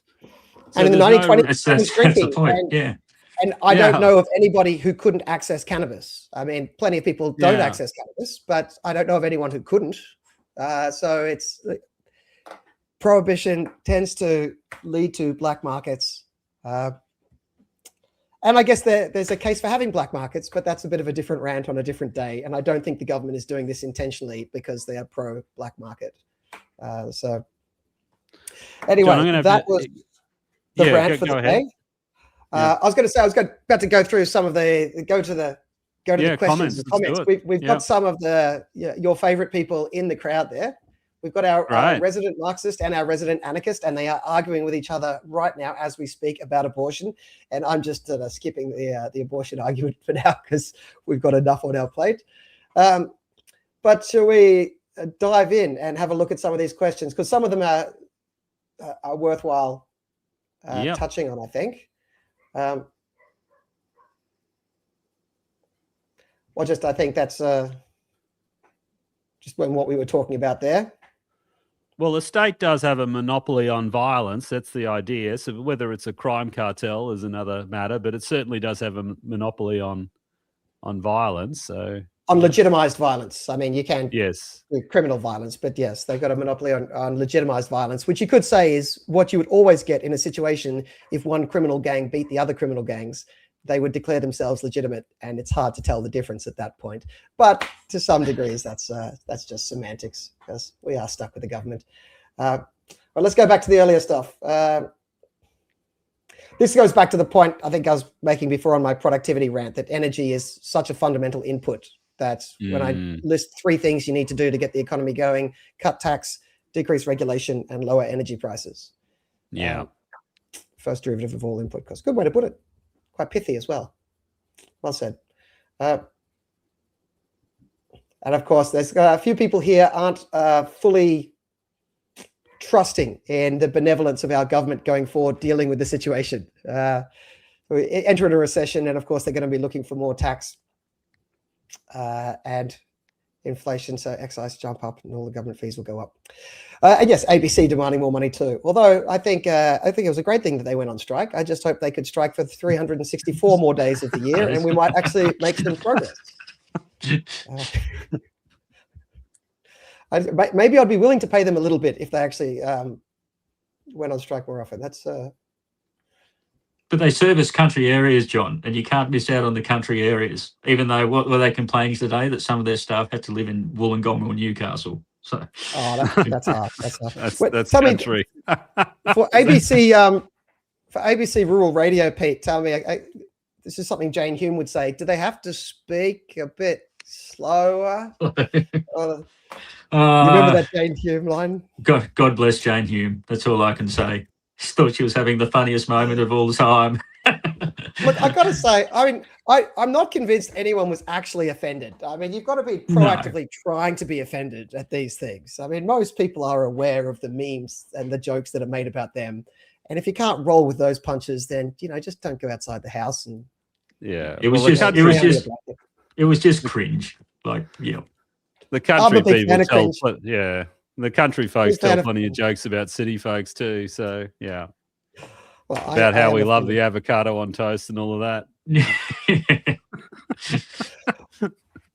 All right, control the oil, you control the nation. Control the food, you control the people. Kissinger, there's a dodgy bastard right there. And it was a Freemason. Okay, a Freemason. I don't find the talk of things being satanic particularly productive, even if it was true. I don't know if that's a way to actually convince anyone of anything, but certainly controlling oil and controlling food. This is what I said, we were going towards a brick wall, and this is an addition to the analogy saying that we had a giant chasm behind us. A good point. I quite like this point. We were talking before about the panic buying and whether that was contributing to the shortages that are occurring in places in Australia now. Instead of panic buying, maybe prudent buying. I mean, if there are shortages now, then the people who did the panic buying are the people that currently aren't experiencing the shortages. So maybe they were smarter. Although please don't do it with toilet paper again, everyone listening at home, because that's a very weird thing for our country to be famous for. The only country at the world who has a panic buying of toilet paper. Oh, is that right? That wasn't normal around the world, right? That wasn't COVID wasn't a global toilet paper crisis. It was Australia. In Australia, it manifested as a toilet paper crisis. We're looking at the alternatives when we were talking about alternatives for diesel-run trucks and tractors, electric excavators. Charge them up on generators from burning wood. Okay, wood. I don't know if that's real. And of course, Tesla's electric semis. I've seen them. What do you make of that, Pete? Do you have any insights into these electric trucking? No, I don't. I'm aware that they're around. As you know, I'm totally a free market guy. I've got nothing against any sort of technology. I'm a strong believer that the market figures that one out, and you'll have people that are early adopters, and they're the ones that can afford to take a bit of a risk and put these things to the test. They iron out the problems, and over time they get a bit cheaper and proven to work and get generally accepted by the marketplace. The only thing I would say is that they're not. Again, I get back to this thing. Things are never as good or never as bad as what people say they are. And when I see people spruiking these things, saying they're wonderful and why just don't people have them and stuff, there's a lot of very smart transport operators out there, business people who, if they were the answer and cost a lot less to run and all the above, I'm sure they'd be jumping at them in 2 seconds. As I said, fuel is the biggest input cost for a trucking business. And can I suggest one solution here that will guarantee everyone hates me? You guys might like it because you're weird enough to be here. But I think potentially a future path to go down would be, like an energetic embracing of EVs that are then fueled by coal-fired power stations. So I am not doing this for the purpose of trying to get emissions down. That's not my goal. I think that would be the cheapest way to have a reliable fleet that may end up working better long-term than our current internal combustion engine. Fleet. I think we're going to have to. I like the electrification. I'll get complaints on both sides because the people who worry about climate change will hate me for coal-fired power stations, and the people who disagree with the climate agenda tend to just have an instinctive aversion to EVs. So I'll cop hate in both directions. But I think, EVs run on coal. I like that idea. Well, they Send me largely your do hate. now in Queensland. If you're in Queensland, your EV's still largely on coal, isn't it? Running on coal, yeah. Have to remember what we were talking about. This is the problem, I think, of lack of self-sufficiency, and some of that being the mad rush to net zero, which I suspect. Pete, you live in a renewable economic zone, don't you? Where the renewable government is energy zone. Energy zone. Yeah, where everybody gets their own pet windmill in their backyard, right? Is that how it works? they do. Yeah, and you have to feed pretty it like a much. Tamagotchi or something. Yeah. No, it is like, and that's like, and I was sort of talking to John about this earlier, that it's interesting that the current fuel shortages and fertilizer shortages and stuff give us a bit of an insight to what a net zero world could look like. Fertilizer restrictions didn't really come into Australia. Like, what a lot of people don't understand, like the big evil elephant in the room, carbon dioxide, is only one gas that they're looking at to that's got to meet net zero. There's a whole heap of others. There's some 20, I think, 17 or 20 different gases. Includes methane and nitrous oxide. Nitrous oxide is given off with urea, and some countries overseas went after urea and limited urea's use because of that, meeting emissions goals. And I did note that the EPA in New South Wales had listed it as a problem. And so I could see at some stage we were going to see like restrictions on fertiliser. So you're going to end up in the same problem that we're probably facing now due to the religion of net zero.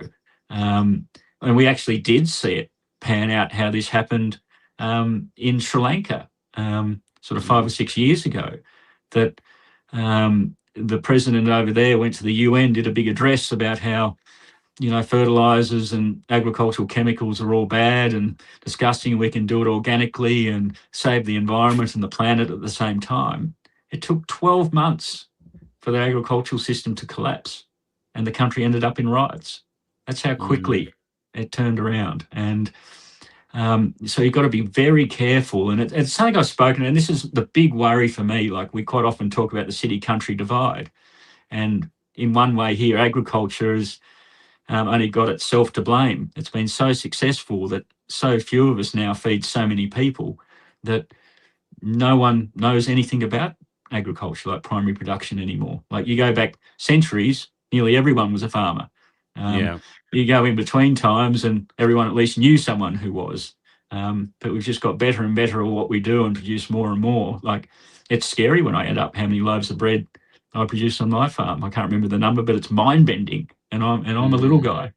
And so no one understands that, the complexities, or it's removed. And so they hear these ideas that, like, organic and shouldn't use chemical or inorganic fertilizers and stuff, whatever that means, and we can do things much better. And they vote for people who have those opinions, and then in our democracy, they get elected and impose things that are devoid from reality and bring systems crashing down. Yeah. John, I'm going to have to head off, unfortunately, and Pete, but good to chat. Fair enough. Peter, you are okay to stick around for another 5 or 10 to get through some more of these comments? Or yes, of course I am. Okay. Well, unless Gene, they're about me, then it might be difficult. No, those are the best ones. Hey, Gene, I always ask you at the end for the wrap up. So even though we're not wrapping up, what did you think of today? Tonight, it's yeah. been great. Yeah, lots of fun. It was good getting Pete's perspective, and interesting to hear your thoughts and about different issues. I thought your rant on vaping was excellent. I thought that was great, about the problems with prohibition. I think you really illustrated it well. Good use of rhetorical questions, although it was excellent. So well done, John. And Pete, we'll catch up again soon. Yep, good on you. Thank you very much. Okay, see you all. Ciao. I knew there was a comment in here. There was a couple of comments that referenced. Sorry. A couple of comments that reference Sri Lanka. So I knew I'd get them in there somewhere. Experiments with ESG resulted in a revolution. I think someone else did it as well. Yeah. But all right, let's see. Where do we get up to?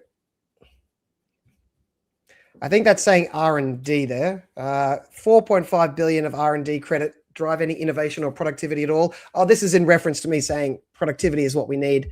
I am very skeptical, right? I'm very skeptical that, firstly, very little of the innovation actually comes out of government R&D. You find some private R&D, but then you've got the private R&D incentives. There's little evidence that the government's funding of private R&D actually increases the amount of private R&D done. And we call that the additionality, right? There's very little additionality. So you have to spend a lot of money to get very little additional R&D, and the benefit of that additional R&D probably doesn't cover off the costs of the R&D subsidy. So I'm skeptical. Look, there's plenty of things that might be able to help at the margins, but I don't suggest aiming to help at the margins when you could just do the guts of it, which is lower tax, less regulation, and cheaper energy. Because if you get the guts right, then you don't have to worry about things that are rounding errors afterwards. But didn't the Australian government make an absolute mozza off Wi-Fi? Right. I have no idea of individual examples. Is that true? No. Well, the CSIRO developed Wi-Fi, and I don't think they barely got a cent for it. So. Yeah, but I mean, the productivity benefit you get isn't from the person inventing it being able to pocket the money, right? So that's look, there are, and what is it? DARPA invented the internet, or either that or Al Gore, right? So it's there's always examples you can find out there, but you don't tend to, right? You don't run policy based on anecdotes. You put the anecdotes together, and once you put it together, you get this magical thing called data, and then you get a much better way of looking at what works. And it is quite stark the degree to which people say, like, R&D spending, how does that correlate with innovation? And what you find is you get some sort of correlation, but if you split it out, if you draw a distinction between private R&D and public R&D, you find nearly no correlation with public R&D spending and innovation, and quite a strong correlation with private R&D spending. And that's why when you put it together, you get some correlation. And you also find different countries get very different correlations, because some countries have a lot of private, some have a lot of public. And as you'd imagine, the countries with more private R&D tend to get better results. But anyway, that's a... Could I sneak a question in there for you, John? Oh dear, go for it. Yeah. Is there any public spending that drives productivity? Yes. Look, for example, the question, it's easy to come up with examples. It's easy to come up with examples that do. The only question is whether, if the government didn't do it, could it have been done in the private sector? So that's a different question. But in the current world, look, public infrastructure. Infrastructure is basically just a capital input into business that you rent instead of building yourself, right? So you rent it. The roads. If someone else didn't build it, it would have to be a capital spend that businesses do to get your truck from. And look, there are mines out there that have to build their own roads, so they experience that very directly. And that building of the road for that mining operation is one of their costs of doing business. And it is a useful cost that adds to their productivity.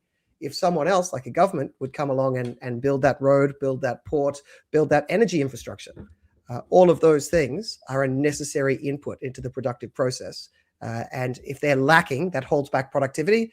If they're built, that helps productivity, because it's capital investment. Right? It's infrastructure is just sort of large capital investment where it doesn't make sense for everyone to have their own. So you build large ones that everyone rents effectively. Now that is undoubtedly an important input into productivity. The remaining question, if you wanted to get sort of nerdy on the libertarian angle, is could that be done just as effectively or more effectively without the government? And in that, you have to dive down a bunch of different rabbit holes, because the issue with public infrastructure, it often has a natural monopoly element to it. And that is going to create, no matter what you do, whether it's run by the government or private sector, it's going to be imperfect. It's going to be an imperfect outcome. And then you've got to look at what are the different sorts of imperfections, which one do you got to tolerate the most, right? So the standard three approaches, it could be a privately run infrastructure. And the problem with that is they will under provide and overcharge, because that's the way they maximize their profit. So you'll get under provision, and the infrastructure, the renting of the infrastructure will cost too much. Then you've got the government providing it, and they tend to just provide it at low quality. They randomly invest, randomly underinvest. They always sort of spend twice as much as it costs. So you're getting very low returns on the spending because all of the budgets are being padded. And they don't really know where to charge the prices as well. So they're getting the prices wrong, massively overcharging or undercharging because they don't know where to set it. And then you've got the third approach, which is the most common in countries like Australia. It is somewhat common. And that is to have private provision with government regulation to try and solve the problem created by the private provision. So privately provided infrastructure tends to be produced more efficiently, tends to be at a better quality for the amount of money you put in. The problem is they overcharge. Yeah. So the solution some boffins had is, well, why don't we let the private sector run it, but a bureaucrat comes in and says, you're not allowed to overcharge there. And they're hoping to get the best of both worlds. Of course, then you have to trust that the bureaucrats are going to be able to get that price right, because if they set the price too high, then it's the same as if they weren't there. If they set the price too low, they take away the incentive to build some of that infrastructure and you get under provision again. So look, all three of those are imperfect. Reasonable people can debate for hours back and forth. But that's kind of a little sidetrack on your question. The point is someone needs to produce it. That public infrastructure does need to exist. And to the degree that it's being produced by the government now, that is the thing that the government is doing now that is a contribution. And that goes to investment. Investment and innovation are the two things that drive productivity. And public infrastructure is a type of capital investment, effectively speaking. Is that a sufficient answer? Beautiful. Thank you. Taya has a suggestion for what we should do, increasing the tax-free threshold. Justified in terms of inflation? Well, that's certainly true, right? Inflation creates bracket creep. And in terms of helping the poor, it's good to help the poor. It's not the solution that it would actually kickstart much private investment. For that, you need to make sure that if people think income tax and they only think of workers. Of course, nearly everyone who invests ends up paying their income tax rate on the proceeds of their investment. Whether it's capital gains, which is half the normal tax rate, so the normal tax rate matters, or if it's dividends, and then you end up paying the marginal tax rate, or if it's interest, you end up paying the marginal tax rate, or if it's net rental income, you end up paying the marginal tax rate. So our income tax system covers income pretty much no matter how you earn it. And when you look at your incentive to invest, obviously your incentive to invest is impacted by how much profit you're going to make after tax, right? So if that tax is cut, more investments become profitable, more people are willing to make more investments. You'll have more capital investment. That's the causal link there is pretty self-evident, and the evidence is overwhelming in the literature that you get a strong behavioral response. If you cut tax on capital income, you get more people investing in capital. So I would say that let's do both. How about that, Taya? Let's do both. Let's increase the tax-free threshold and cut the rates and index the thresholds to get rid of bracket creep. Here's a question for you on farming. Which, I wouldn't understand. I don't know. And I can barely read it. No, I can't understand why grain farmers don't do alley cropping with row of. If you don't know what that thing is, then just assume that there's something else. It's a legume. Adds. Yep. Okay. It's got to be. So, yep. I don't know what it is either. So, the biggest issue, nitrogen might be a problem. Our biggest issue is water, right? We're always, if we did that, that plant inter-row sown would be using a lot of water and our wheat yields would suffer greatly. So yeah, it's always a balancing act. I get your point. We tend to do that differently. That's why we'll have rotations. So we'll grow a legume and then a cereal, the legume will try to build some N, and we'll make use of that in the cereal program. Growing them both together, it's like when you you can do one thing really well or do two things badly at the same time. It's a bit of a case of that. It'd be interesting to see. I have seen some work done in the US and stuff. Once you get into the east of the US, their problem is actually too much water. So they've got a lot more options available to them. But most places in Australia, you've got old H2O is the biggest problem. So yields, that seems to be the answer. It would impact the total yield. Yep. Although it might be nicer for the dirt, but anyway. Another question that I think is indirectly for you because it's One Nation related. Talking about in the UK, people have switched from the Conservatives to Reform, and now some of them are switching on from Reform to Revive. But this is an interesting point. People fleeing one sinking ship for another. So I've heard this put before that One Nation, one of the issues One Nation's going to face is that the hacks and lifers and sort of the number boffins inside the Liberal Party, the sort of ones that join the Liberal Party, not because they read the We Believe statement, but because they've realized the Liberals are going to win and they like playing politics. If they start seeing One Nation's going to win and they still want to play politics, you might start attracting these hacks and lifers. And that may then end up turning One Nation into the thing they were trying to replace. You got any thoughts on that? No, 100%. Like, it is the biggest concern. Yeah, you're very well aware of the sort of people that can get attracted to politics. And I'd say locally, at a local level here, that's one of our biggest issues and biggest concerns is making sure we pre-select the right sort of candidates. And that's always tough. But yeah, I think the more people that get involved, so the problems, you get vacuums of power, don't you? And even at a branch level with all these pre-selections, you'll have big vacuums where no one really cares, all the membership won't turn up, or they don't pay much attention during the times of these people putting their hands up for pre-selection. They might turn up for the vote, and they're basically going to pick who's speaking the best on the day and know nothing else about them. Whereas if you participate in democracy and you've got a lot of people involved, actively looking at people and knowing the candidate or the people who are putting their hands up for pre-selection, then you're going to have a far better chance of getting a quality person. And so, yeah, if we all participate just a little bit, pay a little bit of attention, yeah, I think we'll get better outcomes. All right, we've got a few amusing ones here. I don't think this was even aimed at us, but I thought it'd be amusing to respond to. Now, Pete, of course, as the future Prime Minister, you should not respond to this except in the pro forma way.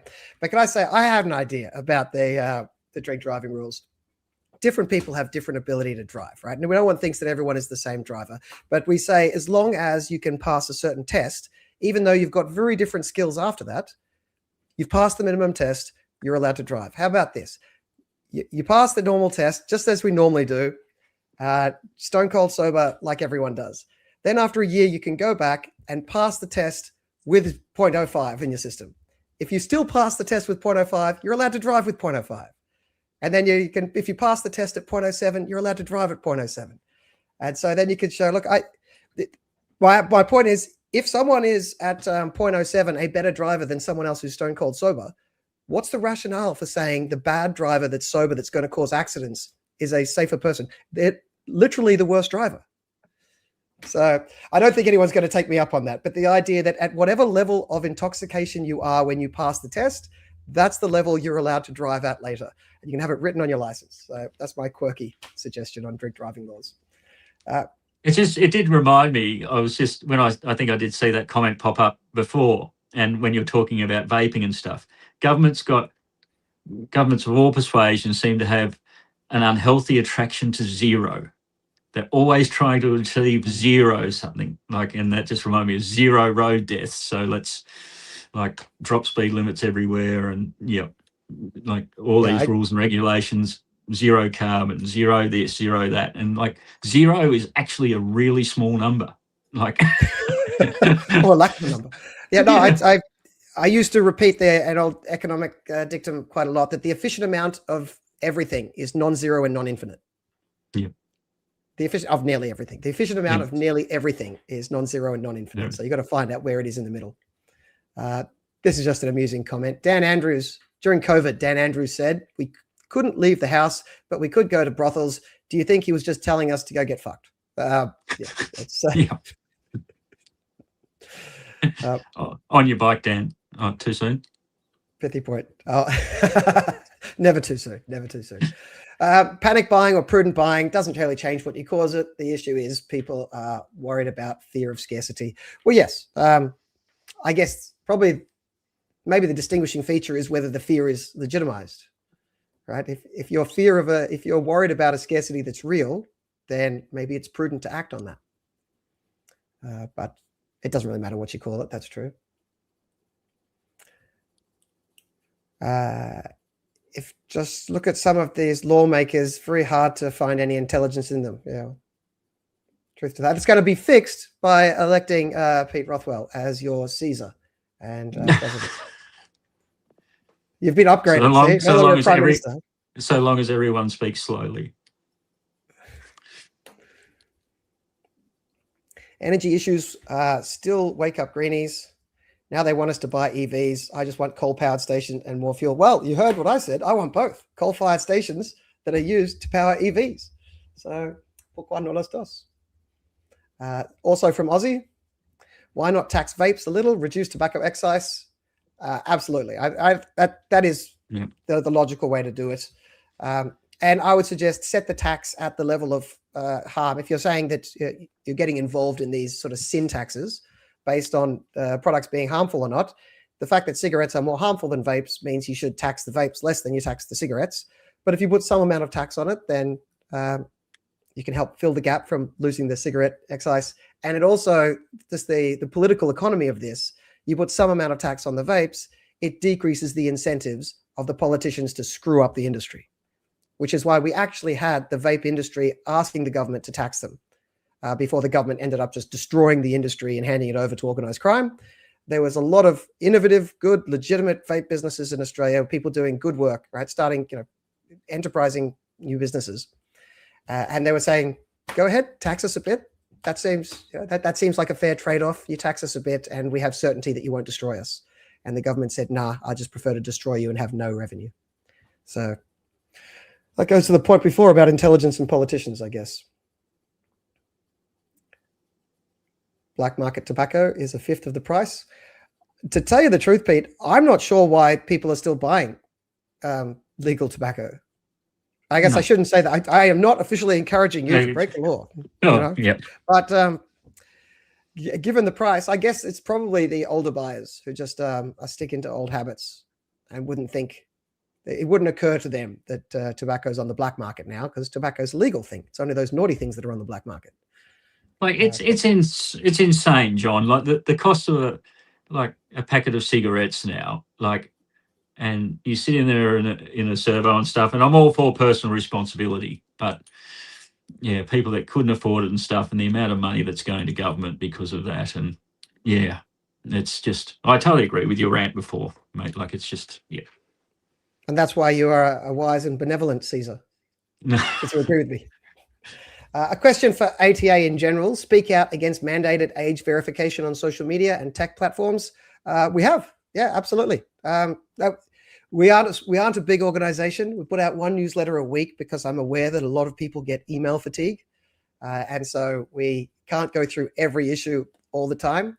But every time the government brings out a new piece of anti-speech legislation, we're basically on the front foot. It's pro sort of radical free speech is at one of the core values of the ATA, of the Australian Taxpayers Alliance. And if you agree with that, please go to taxpayers.org.au, check out our campaigns and consider becoming a member. How'd you like that, getting a plug-in? I've got through most of the ones that I've starred. So now the issue is just whatever questions have come in the last minute, which is, this is always the dangerous part, Pete, because people can be saying anything. Yep. Taya should be safe. I have no idea what he's saying. Okay, EV semis. I could believe it. Like as Taya said in his earlier point, the issue is we're not going to be able to roll this out in time, but it could be part of the medium-term solution. I mean, I can see multiple medium-term solutions, right? You've got coal to liquid, you've got gas to liquid, you've got EVs, and combined with building more coal-fired power stations so you can actually charge them. You've got drill, baby, drill. Get more crude in Australia and have it turned into fuels here, and you've got biodiesel as well. So there's probably more that I'm missing, right? But there's multiple options on the table. It's just none of them can be done in time for the current crisis. So that's right. And you got to make sure that, I'm very big on letting the market sort this sort of stuff out, because how can one person be across all this detail? You can't. You farm that out to the people. It's like, well, this would be a surprise coming from me here.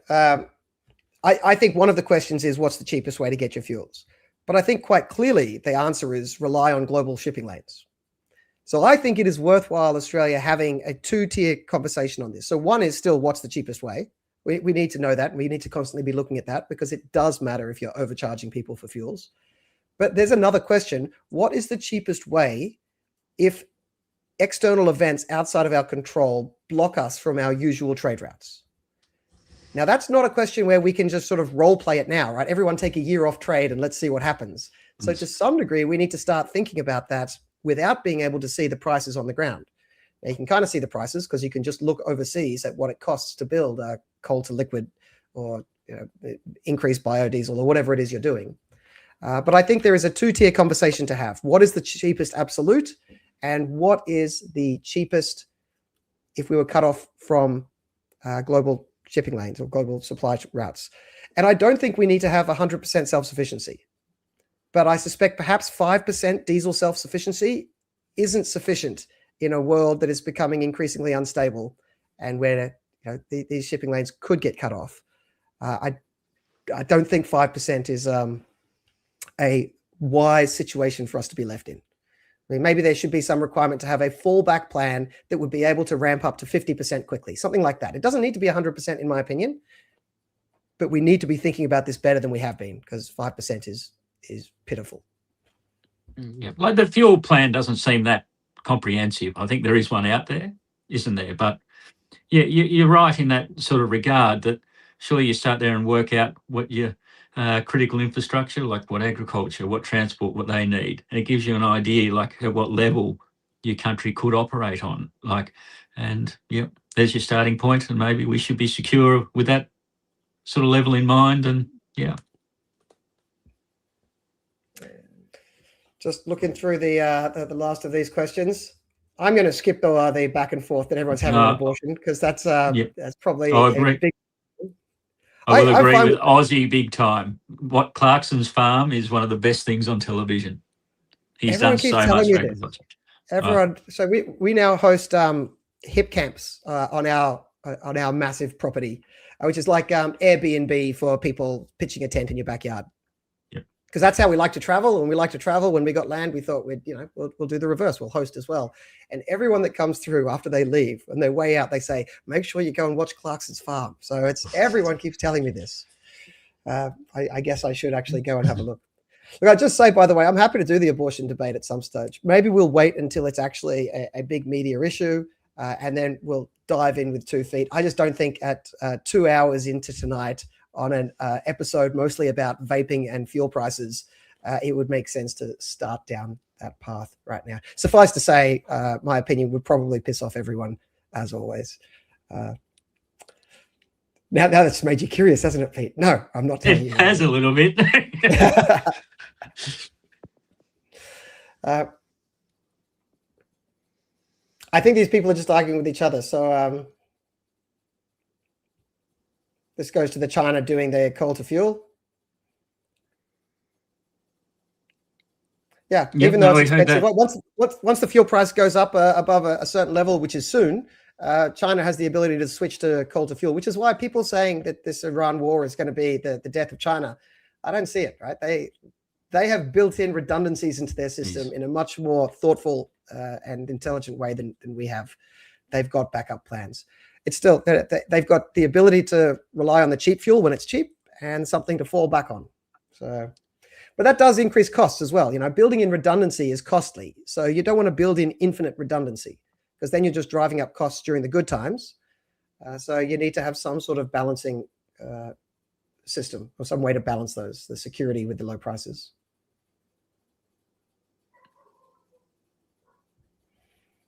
The bans of vaping has been an absolute success by the professional NGOs that wanted it. Meanwhile, harm reduction somehow became a conspiracy theory. Yeah. No, it has been an interesting lesson in campaigning, right? Not in what's good policy. So much politics isn't run by good policy. It's run by what plays well on a soundbite. But yes, the people who are against vaping have certainly run a very effective campaign for a position that is, I think, if people spent a bit of time thinking about it, not very coherent. So I guess they're really good at marketing. All right. Well over 2 hours. I think we're going to call that a day. Pete, thank you very much for coming in and joining us. That was a lot of fun. What are your takeaways from the last 2 hours? And with this, that things are never as good or never as bad as what we think. Hope or fear. There we go.